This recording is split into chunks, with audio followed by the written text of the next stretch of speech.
जय हिंद, वंदे मातरम, जय श्री राम। स्वागत है आप सभी का हमारे YouTube channel Thakur education centre में।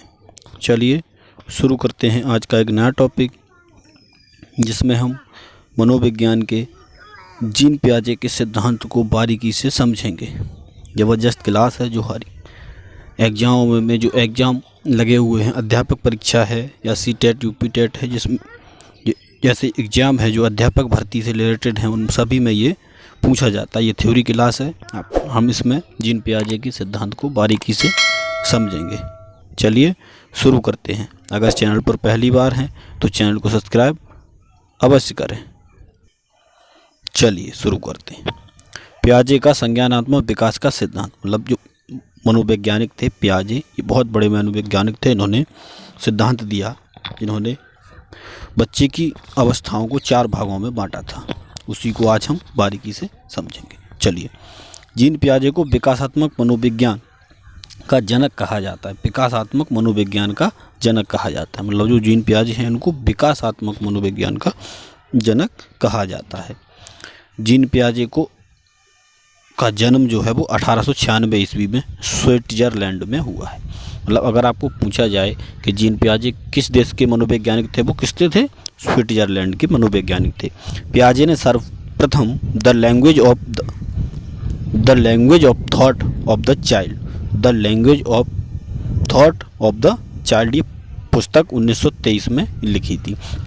मतलब जीन पियाजे ने 1923 में पुस्तक लिखी थी जिसका नाम था the language of thought of the child. ठीक है, चलिए आगे समझते हैं। जीन पियाजे ने जो प्रयोग किए थे वो अपने खुद के बच्चों पर प्रयोग किए थे। मतलब जो उनके बच्चे थे उन पर उन्होंने ये सारे प्रयोग किए थे, जिसके आधार पर इन्होंने बच्चों की अवस्थाओं को 4 भागों में बांटा और एक सिद्धांत दिया जिसे जीन पियाजे का सिद्धांत कहा जाता है। चलिए समझते हैं आगे। जीन पियाजे का संज्ञानात्मक पक्ष पर बल देते हुए संज्ञानात्मक विकास सिद्धांत का प्रतिपादन किया। अगर आपसे पूछा जाए कि जीन पियाजे कैसे मनोवैज्ञानिक, तो वे कैसे थे? संज्ञानात्मक मनोवैज्ञानिक थे, मतलब संज्ञानात्मक पक्ष वाले मनोवैज्ञानिक थे। इन्होंने संज्ञानात्मक विकास सिद्धांत का प्रतिपादन किया था, इसलिए जीन पियाजे को विकासात्मक मनोविज्ञान का जनक कहा जाता है। मतलब इन्होंने संज्ञानात्मक विकास सिद्धांत का प्रतिपादन किया, इसीलिए इनको विकासात्मक मनोविज्ञान का जनक कहा जाता है। विकासात्मक मनोविज्ञान के अंतर्गत शुरू से अंत तक, अर्थात गर्भावस्था से वृद्धावस्था तक का अध्ययन किया जाता है। मतलब विकासात्मक मनोविज्ञान में गर्भावस्था से लेके वृद्धावस्था तक अध्ययन किया जाता है। ऐसा नहीं समझ, गर्भावस्था को भी इसमें ऐड किया जाता है, यानी बाल्यावस्था से, मतलब शिशुवस्था से किया जाए, मतलब प्रसव के बाद किया जाए, ऐसा नहीं, प्रसवावस्था का भी अध्ययन किया जाता है इसमें। चलिए आगे समझते हैं। संज्ञानात्मक विकास शैशवावस्था से प्रारंभ होकर जीवन पर्यंत चलता है। जो संज्ञानात्मक विकास है वो जीवन पर्यंत चलता है। किसी भी मनुष्य का संज्ञानात्मक विकास जीवन पर्यंत चलता है, मतलब शैशवावस्था से लेकर वृद्धावस्था तक या प्रौढ़ावस्था तक, अंत तक उसका चलता रहता है। जीन पियाजे का संज्ञानात्मक विकास के सिद्धांत को कितनी अवस्थाओं में समझाया है? मतलब जो जीन पियाजे हैं इन्होंने संज्ञानात्मक विकास की अवस्थाओं को 4 में समझाया है। 4 अवस्थाएं बताई हैं। इन्होंने कितनी अवस्थाएं बताई हैं? जीन पियाजे ने 4 अवस्थाएं बताई हैं। 0 से 2 साल, 2 से 4 साल, लगभग ऐसी इन्होंने 4 अवस्थाएं बताई हैं। चलिए आगे समझते हैं इन अवस्थाओं को। पियाजे के संज्ञानात्मक विकास को 4 अवस्थाओं में बांटा गया। कितनी अवस्थाओं में? 4 अवस्थाओं में। पहली अवस्था है इंद्रिय जनित गामक अवस्था, दूसरी पूर्व संक्रियात्मक अवस्था, तीसरी मूर्त संक्रियात्मक अवस्था और चौथी अमूर्त संक्रियात्मक, ये अमूर्त होगा, ठीक है, अमूर्त संक्रियात्मक अवस्था लास्ट वाली, या औपचारिक अवस्था इसे कहा जाता है। औपचारिक अवस्था, इसे औपचारिक अवस्था भी कहा जाता है। 4 अवस्थाओं बांटा है। मतलब इंद्रिय जनित अवस्था ये 0 से 2 साल, और ये पूर्व संक्रियात्मक 2 से 7 साल। मूर्त संक्रियात्मक अवस्था ये होती है 7 से 12 साल, और ये 12 से ऊपर, जैसे अमूर्त कहा जाता है। अमूर्त संक्रियात्मक अवस्था ये 12 से ऊपर होती है, ठीक है। ये और इसे औपचारिक अवस्था भी कहा जाता है, ठीक है, औपचारिक अवस्था भी कहा जाता है। चलिए अब एक एक को हम बारीकी से समझेंगे। इसको जो इंद्रिय जनित अवस्था है इसको संवेदी पेशी अवस्था भी कहा जाता है, जिसका जीवन काल 0 से 2 वर्ष तक होता है। जन्म के समय शिशु बाह्य जगत के प्रति अनभिज्ञ होता है। धीरे धीरे वह आयु के साथ साथ अपनी संवेदनाएं व सारी क्रियाओं के माध्यम से बाह्य जगत का ज्ञान ग्रहण करता है। मतलब जो शिशु है उसे किसी बात का ज्ञान नहीं होता है, वो जैसा देखता है वैसा ही अपनी संवेदनाओं के आधार पर जैसा देखता है, सारी क्रियाओं के आधार पर जैसा देखता है वही वैसा ही सीखता है। मतलब माँ के पेट से कुछ भी नहीं सीख के आता, वो बाहरी वातावरण के माध्यम से ही जो कुछ सीखता है वो सारी क्रियाओं के माध्यम से वो सीखता है और ग्रहण करता है। वह वस्तुओं को देखकर, सुनकर, स्पर्श करके, गंध के द्वारा तथा स्वाद के माध्यम से ज्ञान ग्रहण करता है। मतलब वस्तुओं को देखकर और सुनकर, स्पर्श करके और गंध के माध्यम से उसके स्वाद के माध्यम को ग्रहण करता है। मतलब जो कुछ जो करता है वो स्वाद के माध्यम से करता है, उसकी स्वाद के माध्यम से और गंध के माध्यम से वह करता है। छोटे छोटे शब्दों को बोलता है, मतलब इस अवस्था में छोटे छोटे शब्दों को बोलना स्टार्ट कर देता है। मतलब 0 से 2 साल के बीच में वो छोटे छोटे शब्दों को बोलना प्रारंभ कर देता है। परिचितों का मुस्कान के साथ स्वागत करता है तथा आप परिचितों को देखकर भय का प्रदर्शन करता है। मतलब कहने का तात्पर्य समझो, जैसे परिचितों को तो देखकर वो मुस्कान करता है, लेकिन अपरिचितों को देखकर, मतलब जिसे पहले नहीं देखा हो उसको देखकर भय का अनुभव महसूस करता है, भय का अनुभव महसूस करता है। कौन सी अवस्था में? इंद्रिय जनित अवस्था में, 0 से 2 साल की अवस्था में। चलिए आगे समझते हैं दूसरी स्टेज, पूर्व संक्रियात्मक अवस्था। इसकी उम्र है 2 से 7 वर्ष, ठीक है, 2 से 7 वर्ष। 2 से 7 वर्ष का बच्चा क्या क्या सीखता है वो इसमें समझेंगे।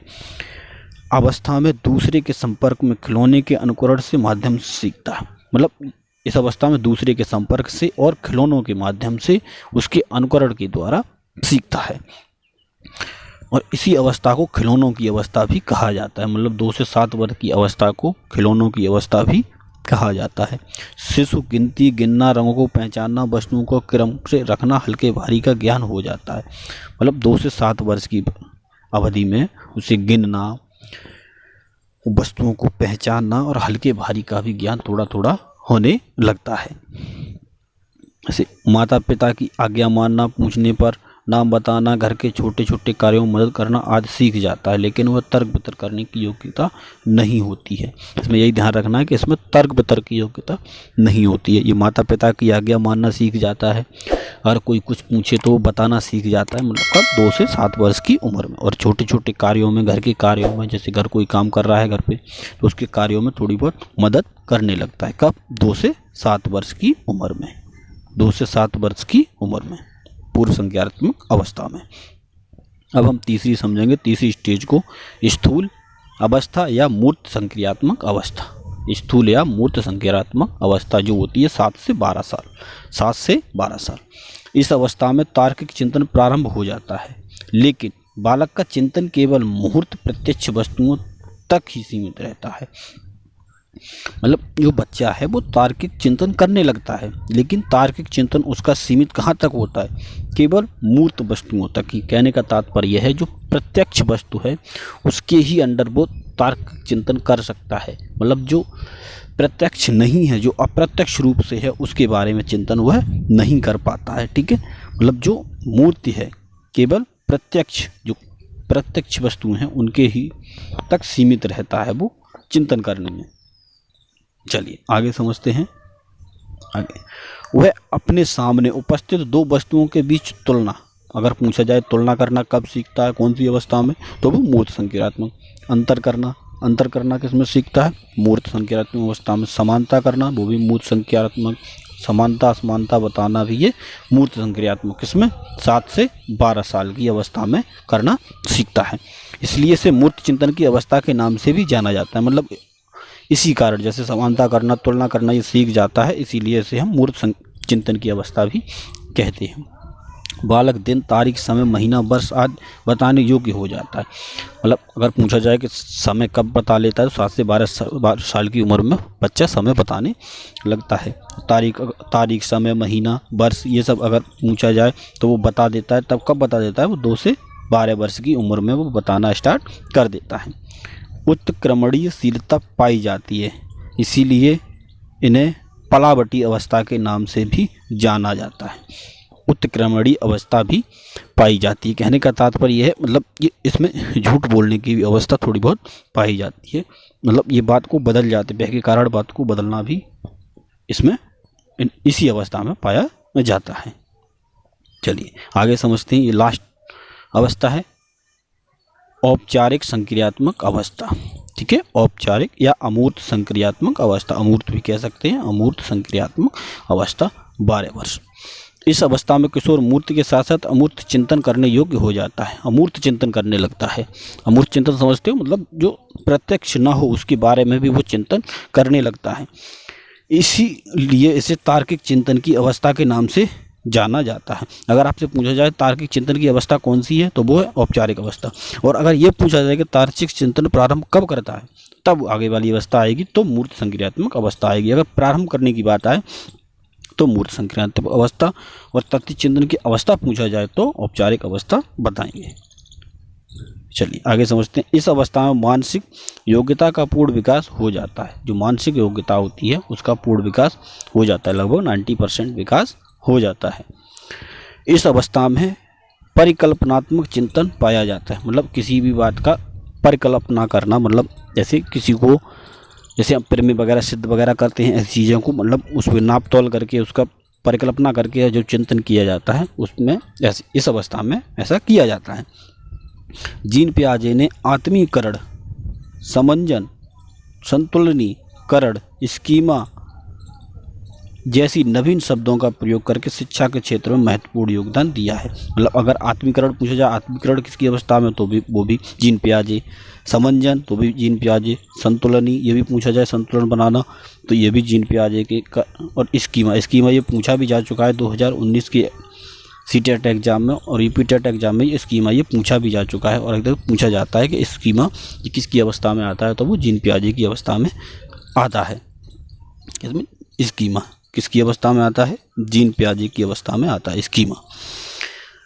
स्कीमा वातावरण द्वारा अर्जित संपूर्ण ज्ञान का संगठन है। मतलब अब स्कीमा को समझ सकते हैं। स्कीमा का मतलब है जो संपूर्ण ज्ञान, हमने जो वातावरण से संपूर्ण ज्ञान ग्रहण किया है उसका संगठन है, उसका एक समूह है, उसे हम स्कीमा कहते हैं।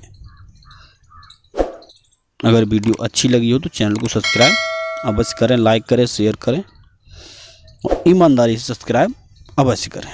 तो मिलते हैं नेक्स्ट वीडियो में, तब तक के लिए जय हिंद, वंदे मातरम, जय श्री राम।